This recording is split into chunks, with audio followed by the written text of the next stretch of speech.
Hi, this is Batya Shemesh. Today we want to talk about a little more about the creation of the world. Here we have our Jewish calendar. This is my house. Welcome to my home. This is our poster about our book, Who is God? Here's the Shabbat candles. Every Jewish mother has candles before the Sabbath to symbolize the entering of the holy atmosphere of the Sabbath into our home. One of the reasons why we keep the Shabbat, as it says in the Ten Commandments, is to remember that God created the world in 6 days. So I asked Hashem, why did you really create the world in 6 days? Is this true? Everybody's arguing about that. Some people say 6 days, each day could be millions of years. Hashem said, yes. The world that we live in today was created in 6 days. What happened before the 6 days is not the topic of the Bible. So once God decided to create Adam, as we discussed before, that God created a man that could have the ability to speak. He created a world for Adam. So there was earth. In the beginning, the Bible starts with, in the beginning God created the heavens and the earth. That is the whole subject of what happened before Genesis. That's it. You should know God created the heaven and the earth. After that, it says that the whole world was a mess. Why was it a mess? Because God destroyed it. He's not happy. He's not happy with dinosaurs. He's not happy with all kind of creations. The Cambrian explosion. It was a world with all kinds of creatures that we don't have nowadays. He's not happy with it because he can't find a friend there. He's trying to figure out a way to create a man, somebody, some creature, that he's going to be able to have a conversation with. But before he has a conversation, he has to figure out that there is such a thing as a conversation. So I asked Hashem, what have you been doing for all those millions of years before you created the earth? So he said, I've been thinking about how to communicate. It's easy to learn a language. It takes a couple of years. But to invent the idea that there's such a thing as language, it takes figuring out. So this is Hashem was figuring out. What am I going to do? How am I going to communicate with someone on a level that is going to be deep, very deep, and they're going to have free will and be able to figure things out. They're going to be able to communicate with each other. They're going to be able to think of all kinds of new ideas. And it has to be physical. It can't be like angels just thinking to each other in thoughts, because we're creating a physical world. So he's figuring out this whole thing, and then he creates man. The first man in Genesis is created with his female counterpart. It says God created man, and male and female, he created them. The first man was created with a female counterpart and is created in all different parts of the world. Not Adam. He calls him Adam because we call him Adam. Because nowadays, the word Adam means a human. So I would say the translation would be, God created a human, male and female. So God created humans all over the world. How do we know this? Because of genetics. No matter how many children I have, they're not going to come out to be Chinese. It's not going to happen. Not unless I have a Chinese husband or a Chinese partner. It just won't happen. The genetics are extremely strong. The DNA is solid, doesn't change. It does not mutate. We did not mutate from apes, and we did not mutate from Ethiopians. It could, because some people say that the first man was created in Ethiopia and it spread out. But it doesn't make sense, because you can't have spread out that a person from Ethiopia, actually they were like ape looking. They weren't just black. They're like, this is not our ancestors. This is a different creation from a different world. But when God created the world in 6 days, on the sixth day, he created different type of people all over the world, including the Indians in America, the American Indians, Native Americans, including the blacks, including the Eskimos. Everybody created differently, all different DNAs. They don't mutate unless they intermarry. It's a very interesting thing because we can couple with another race, and not all animals can have a child together to another animal, but we have similar enough DNA to be able to marry each other outside of the race. But without marrying outside of the race doesn't change.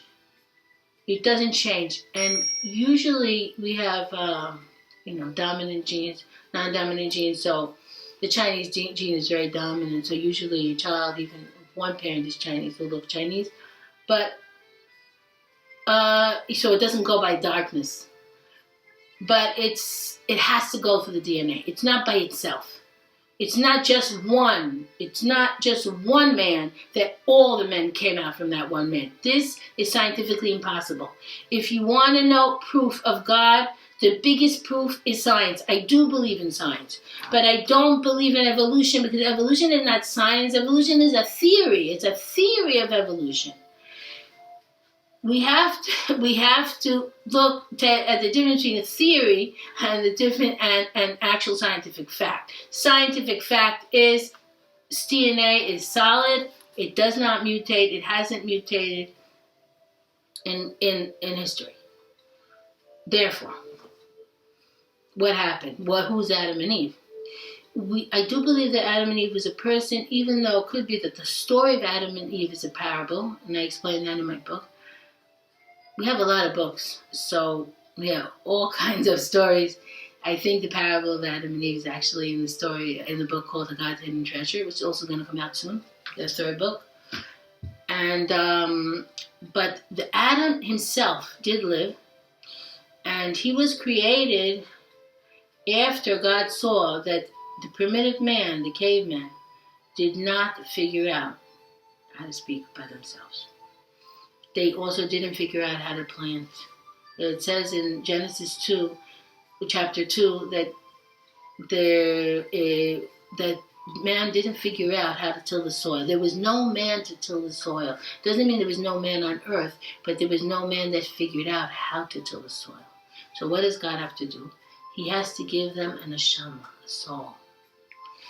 In Ayurvedic medicine, this soul is the chakras. Will be the fifth chakra, the fourth chakra, all 7 chakras. The soul that God gave to Adam was different than the soul he gave to the first man. That would include, if you go by chakras, it would include 1, 2, 3, 4. The fifth chakra is, I'm giving you the ability to speak. I'm giving you far present. You can't figure it out. If you didn't figure it out in all this time, hundreds of thousands of years, I'm going to help you. And immediately after Adam was created, it says that Adam started giving names to the animals. This shows that he's not only speaking, but he's also imagination.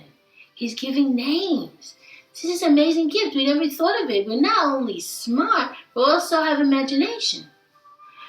And it could be that some of these animals, it could be that they were those Neanderthals, the ancient people. They are not. Neanderthals is a race that scientists say that existed, that they found fossils of them, of ape-like men who are not humans.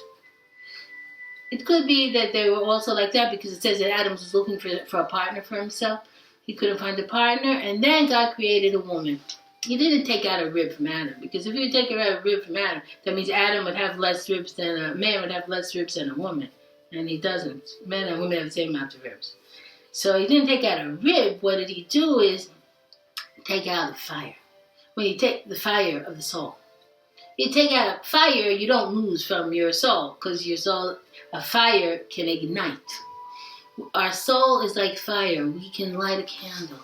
We can give from our soul to other people, and we won't be lacking. That's the biggest miracle of the creation of the soul. And this creation of the soul gave Adam another creation called Eve, who was smart enough to be his partner. And it gave them the ability to teach the world how to speak, because they ignite. They give and they give and they give out light to everybody else who's living on earth. Hashem was very, very pleased with this. He saw that people can really speak, and they're really using it.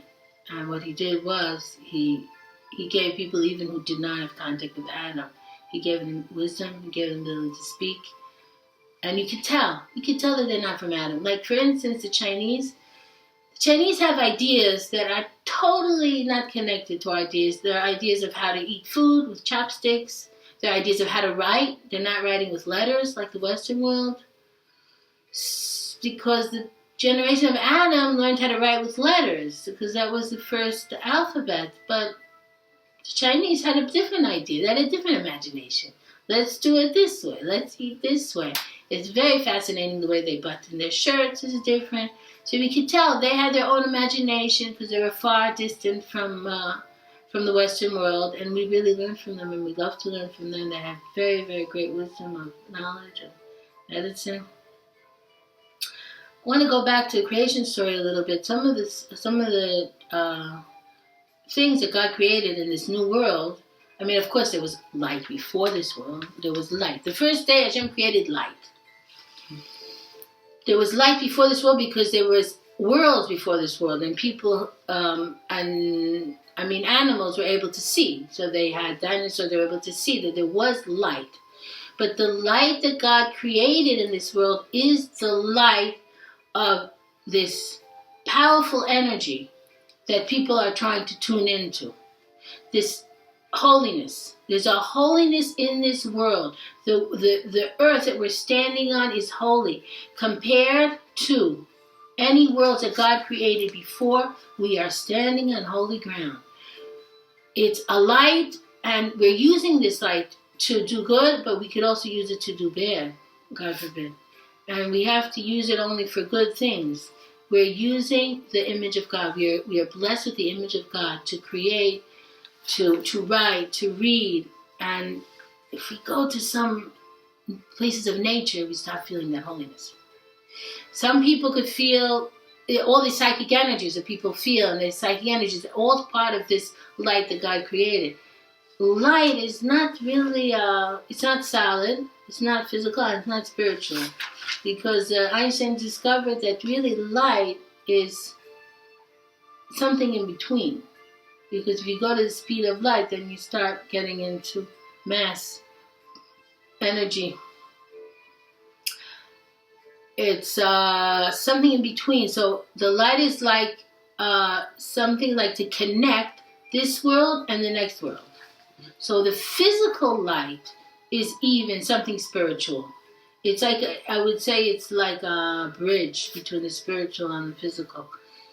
And that's why when people see God, when they have a near-death experience, they see light. Because God envelops himself in light in order to contain himself. But not that God is light. God is invisible. But the light is just some kind of a containment, so to guide the feeling of very powerful holiness. The second day, God created a land and seas. He separated. It could be separated the continents. He separated everything. This is, to me, one of the ideas that we have different people on different continents. He didn't want everybody to be the same. He decided that we have to be different. That's one of the things that we're not allowed to be prejudiced, really not. Because God on purpose made everybody different. Because he wants people to be different. We don't have to force people to be like us, because that's not God's will. He's actually happy that we're all different. He likes it. He wants everybody to have a different imagination, different ideas, different inventions. You know how happy Hashem is now that we are importing things from all different places of the world, especially medicinal herbs. We can get different herbs from different parts of the world. We could share with each other and learn from each other. So in order to do this, Hashem created continents, and he created different people on different continents. He was preparing the earth to have continents. And then after, on the 6th day, he created man. So on the 2nd day, he's preparing the place. And then we have the 3rd day where he created plants. And it's very interesting because the 4th day, he created the sun. So how could you say he created the sun? The plants can't grow without the sun. And besides the point, how could he create the sun? The sun has to be there for millions of years before. But it didn't create the sun. The sun was there. What happened on the 4th day is that the sun, Hashem cleared the sky so that we could see the sun. He'd be visible. And it says in the Bible that the reason that he is creating light, it says that the light. So he's not saying I'm creating the sun, he's creating the light. The light shines, that we look up and we see that light. We're not seeing the sun, we're seeing the rays of the sun. So those rays of the sun, that light, is visible because God cleared the skies. He cleared the skies on the 4th day. There's no other planets in this solar system that have a clear sky. Theoretically, if you'd be able to stand on any other planet, you would not be able to see the sun. Only this planet. And that's why the writers of the intelligent design, that say one of the proofs that not only is there an intelligent designer, but this intelligent designer, he wants us to learn. He wants us to learn about the skies. He wants us to learn about the world. So he gave us a visibility to see the sun, the stars. And why? What does the Bible say? In order that we should have days and months and holidays. You can't have holidays if you're not intelligent. This is one of the things that only intelligent man could have. You have a calendar, you plan your holidays, you celebrate. So he wants us to have fun. He wants us to have, how are we going to know when the holidays happen? We have a calendar. Here's my Jewish calendar right here. We have a calendar because God said, this is why I am clearing the sky, so you can have a calendar and you can celebrate.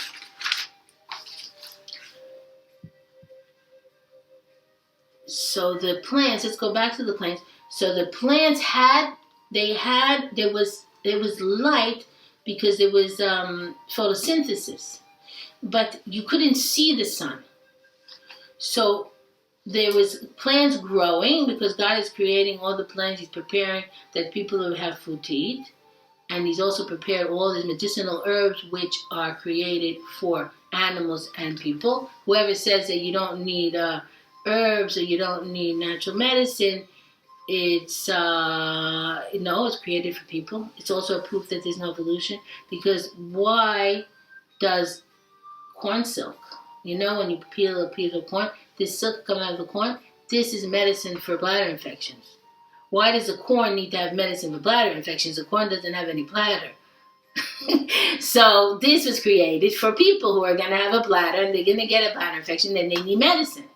So when God created the plants, he was already planning to create medicine for people and for animals. I want to tell you that these herbs work on animals. If anybody has any animal illnesses, if you give them herbs, you need to give them much larger quantities, but they get cured very, very quickly. They don't have any emotional blockages that prevents them from getting better. I once gave this horse, his foot was big and swollen. The veterinarian didn't know what to do with it. I gave the owner big sack of red clover, which is a blood purifier. He loved it, of course, because it's flowers, red clover. He ate it up and it was gone the next day. The animals get cured very quickly from it. It's really too bad that they let animals die and they don't treat them with herbs. But it's coming. God willing, the whole natural medicine is coming in, and it's coming to people, and it's starting to come to animals. That's why we have organic farming and organic chicken coops and all kinds of things like that. So then I want to skip to the fifth day. On the fifth day, God created the birds. And it says that God created reptiles. So some people think that it says the big alligators. In translation, if you would exactly translate it, it says big alligators. But, in modern Hebrew. But it's all the lizards. The most people think that that's when he created dinosaurs. So they're saying dinosaurs were created in the first 6 days. It's not true. This is not true. The dinosaurs were created millions of years ago. And the dinosaurs was one of God's experiments on the world, and it was a world that he destroyed. The lizards that are created, the big reptiles that are created on the fifth day, are the reptiles that we see today. But Hashem didn't create fish on this day because the fish were created before the world. When it says that God created the world in Genesis, he says that God created the water and the earth, and God's spirit was hovering over the waters. Why does God's spirit have to hover over the waters? Because he was giving life to the fish. The fish were there. They were still there, and they also survived the flood of Noah. The fish survive. Hashem loves the fish because they're beautiful and they share with each other. There's symbiosis. They have their whole world down there. He didn't have to create the fish again. He just gave them a blessing to be fruitful and multiply so that we can have a lot of fish to eat. Because he's worried about eating. Hashem is not only a father, he's also a mother. So he's worried about the food. So let's take care of the food. So I wanted you to stop thinking of God as a father. This is not good for us because God is also a mother. We have to, like a real worried mother. If you feel too afraid that God is going to punch you, think of him as your mother. You feel much better. He's worried about us. He wants us to have food. He wants us to eat. He wants to be healthy. He wants the house to be neat and clean. He doesn't like filth. If we have filth, it breeds disease. So a lot of female characteristics are also God's characteristics. As a matter of fact, all human characteristics are God's characteristics. That's why we're created in the image of God. Each person is created in the image of God, and God has all these characteristics together.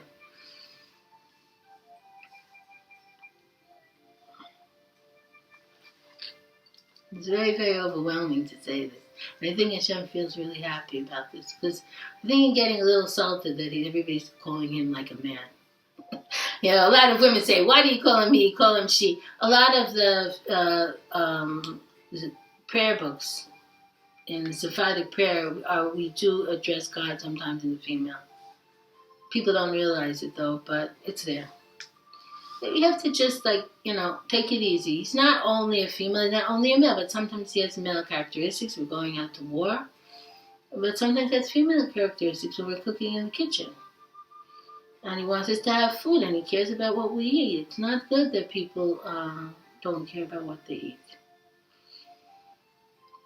And then the sixth day, Hashem created other animals, all the other animals, and he finally created man in God's image. And we have to respect ourselves that we're in God's image. We really are. There is a possibility to lose God's image. This is something that Hashem told me recently. You can corrupt your body and your mind and your behavior so much that you lose that image of God. And that's what happened in the Holocaust. And that's what happens sometimes in this day and age when you have corrupt leaders and corrupt people. It's not a gift that is unretractable. Let's put it that way. That's why you see children that we can feel their holiness. They didn't moon it yet. They're born with the image of God. You feel it in their smile. You see their eyes. They're so pure, they're so holy. And we have to keep that holiness, keep that innocence. You look in the mirror and look to yourself. Look for that image of God and love yourself and Be honest. Be honest to yourself. Be honest to other people. It's okay. God will reward you. It's not worth it to lie just in order to get money, in order to get power, in order to punish other people. These are not godlike things. You could really ruin the image of God. That's one of the reasons why we wrote this book, God Meets the World, about the Ten Commandments, because we need some kind of guidance to have godliness. We need some kind of rules and regulations that God gave, and I'm going to teach you about it in that book. And I hope you read it. I hope you enjoyed this video, and we'll see you soon. Bye bye.